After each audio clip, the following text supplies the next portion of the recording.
Trois réactions. Une question était Syriza dit que ne pas sortir de l'euro et ne pas rembourser la dette serait négatif pour les peuples européens. Et la question est, qu'est-ce qu'ils vont perdre, ces peuples européens, si la Grèce sort de l'euro et ou ne paie pas sa dette? Alors je dois dire que cet argument de Syriza est vraiment navrant, parce qu'ils confondent en fait des problèmes techniques et des problèmes politiques.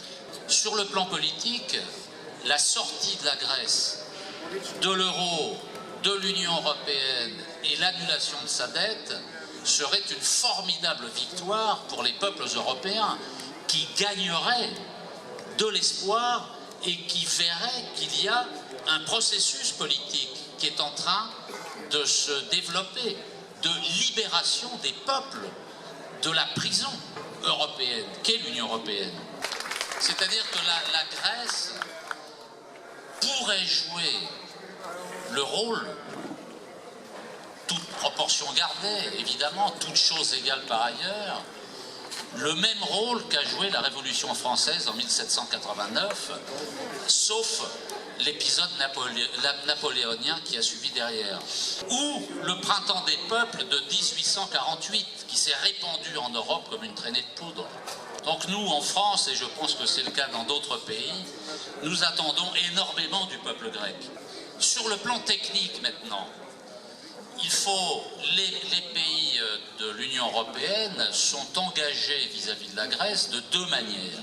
Ils sont engagés sous la forme de prêts bilatéraux qu'ils ont accordés à la Grèce, et ils sont engagés parce qu'ils garantissent le capital de la Banque centrale européenne et les prêts accordés par le Fonds européen de stabilité financière. Donc, si la Grèce ne rembourse pas des prêts bilatéraux à tel ou tel pays, ou à tous les pays, ou des prêts de la Banque centrale européenne ou du Fonds européen de stabilité financière, il y a des solutions techniques très simples que tout le monde connaît, sauf Syriza apparemment. Et la solution technique, c'est que soit la Banque centrale de chaque pays va créditer, va prendre sur son bilan les crédits qui ont été non remboursés par la Grèce, soit la Banque centrale européenne, ou les deux ensemble, fait exactement la même chose. Elle met sur son bilan l'équivalent des crédits qui ne sont des prêts qui ne sont pas remboursés par la Grèce. Ce n'est pas compliqué du tout. Bien sûr, c'est totalement interdit par le traité de Lisbonne. Et pour faire cela, alors que c'est possible techniquement, il faut s'affronter à l'Union européenne. Deuxièmement, sur les IOU, c'est des systèmes absolument transitoires qui peuvent être utilisés dans deux situations. La première situation, c'est dans le cadre de l'euro. Le processus de sortie des capitaux se poursuit en Grèce, admettons qu'il se poursuive et que les Grecs retirent leur argent des banques. Et donc demain, vous allez au guichet bancaire, vous mettez votre carte dans le distributeur de billets et paf, le distributeur mange votre carte, il n'y a plus d'argent. Alors comment vous faites? Comment le gouvernement peut faire? Le gouvernement, toujours dans le cadre de l'euro, il peut imprimer des reconnaissances de dette, les fameux IOU, qui sont l'équivalent d'une monnaie, qui sont une monnaie parallèle. Si la Banque centrale européenne ne veut pas alimenter les banques grecques en liquidité, le gouvernement grec, le week-end, en 2 jours, imprime les IOU et les diffuse pour payer les fournisseurs de l'État, pour payer les fonctionnaires. Et à partir de là, pendant quelques semaines, ça permet de gérer une situation. Mais ça ne peut pas durer très longtemps, cette affaire-là. Voilà, c'est pour montrer qu'il y a des solutions pratiques, concrètes, opérationnelles, qui démontrent qu'aucun pays n'est enfermé par la Banque centrale européenne et par l'Union européenne si les pays veulent s'en sortir. Alors ça, c'était le premier cas. Dans le cadre de l'euro, si les fuites de capitaux continuent. Le deuxième cas, c'est celui de la sortie de l'euro, parce qu'entre le moment où un gouvernement annonce la sortie de l'euro et le moment où il injecte, il remplace l'euro par sa monnaie nationale, il va se passer quelques semaines, ne serait-ce que le temps pour imprimer les nouveaux billets.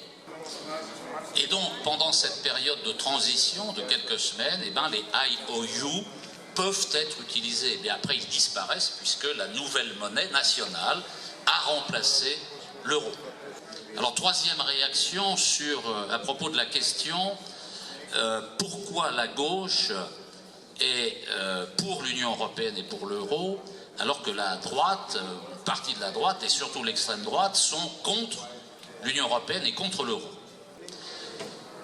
Il y a un problème à gauche en Europe, pas en Amérique latine, parce que la gauche en Europe a abandonné la nation. Et probablement que cette évolution dramatique que la gauche européenne, communiste, socialiste et extrême gauche réunie, cette évolution vient certainement de deux facteurs principaux. Ça vient de la Seconde Guerre mondiale et ça vient de l'expérience de ce que l'on appelait le camp socialiste autour de l'URSS. L'idée qui s'est imposée après la Seconde Guerre mondiale, c'est que les causes de la Seconde Guerre mondiale ont été provoquées par le nationalisme, c'est-à-dire par l'égoïsme des nations. Et c'est d'ailleurs ce qui explique l'Union européenne. Vous allez sur le site internet de la Commission européenne, vous avez des textes qui dénoncent l'égoïsme des nations qui auraient provoqué la guerre. Bien sûr, la guerre n'a pas été provoquée par l'égoïsme des nations en Europe. Elle a été provoquée par une idéologie, l'idéologie nazie, raciste, qui voulait dominer l'Europe. Et donc, parallèlement, il y a eu l'échec du système soviétique. Système dans lequel l'État joue un rôle dominant. Et donc, les forces de gauche, communistes, socialistes, extrême gauche, ont mélangé les deux choses, la nation et l'État, et ont considéré qu'il fallait diminuer les souverainetés nationales, diminuer le poids de l'État pour éviter ce que certains appellent le totalitarisme. Et donc, la gauche est devenue contre l'État et contre la nation. Et tout à l'heure, notre camarade a cité Hayek, un texte de 1939.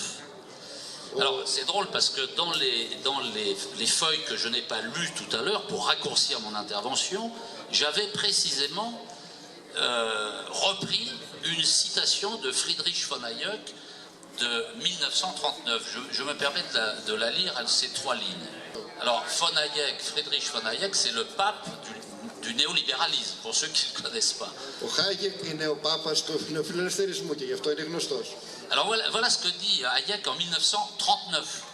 Il dit « La Fédération européenne devra posséder le pouvoir négatif d'empêcher les États individuels d'interférer avec l'activité économique. » Et il ajoute « Une fédération européenne signifie qu'aucun des deux niveaux de gouvernement, fédéral et national, ne pourra disposer des moyens d'une planification socialiste de la vie économique.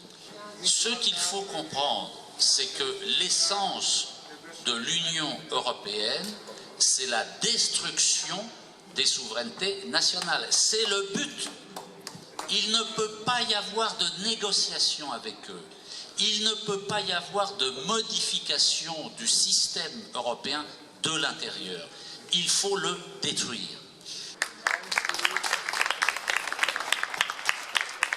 Et l'extrême droite dans cette affaire, l'extrême droite, est-on vraiment sûr qu'elle est pour la sortie de l'euro et de l'Union européenne?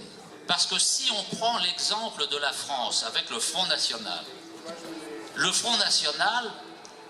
n'est pas pour la sortie de l'euro et de l'Union européenne.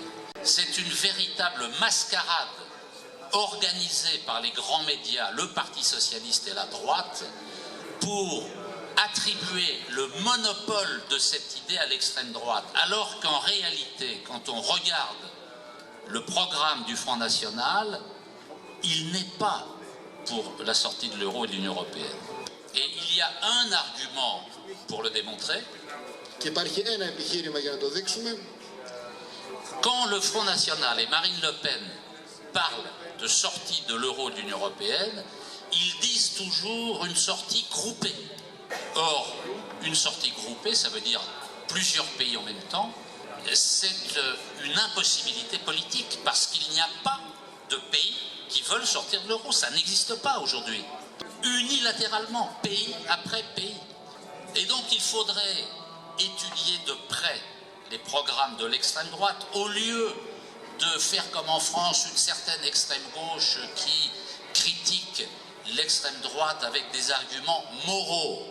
Quand 25% de la population en France s'apprête à voter extrême droite, il faut respecter le peuple qui vote pour l'extrême droite. Et il faut lui donner des arguments, pas des slogans que personne ne comprend et que personne ne croit. Την ίδια στιγμή θα πρέπει να σεβόμαστε όμως τους ανθρώπους οι οποίοι πάνε και ψηφίζουν την άκρα δεξιά και άρα να τους δίνουμε επιχειρήματα και να μην τους απαντάμε με συνθήματα. Et puis pour terminer, l'extrême droite ne propose pas de sortir de l'ordre néolibéral mondial. Parce que la sortie de l'euro et de l'Union européenne, c'est un des éléments d'une stratégie beaucoup plus vaste qui consiste à démondialiser, c'est-à-dire à sortir de la mondialisation néolibérale. Mondialisation néolibérale qui met en concurrence les peuples entre eux. Ce que veut l'extrême droite, ça n'est pas diminuer la concurrence entre les peuples, c'est au contraire de l'accélérer. Et donc, pour le dernier mot, il ne peut pas y avoir de confusion entre l'extrême droite, et je ne dirais pas la gauche, parce que en France, la gauche, c'est mort. On ne peut plus se recommander de la gauche. Il faut trouver une autre appellation. Il ne peut pas y avoir de confusion. Les choses sont parfaitement claires.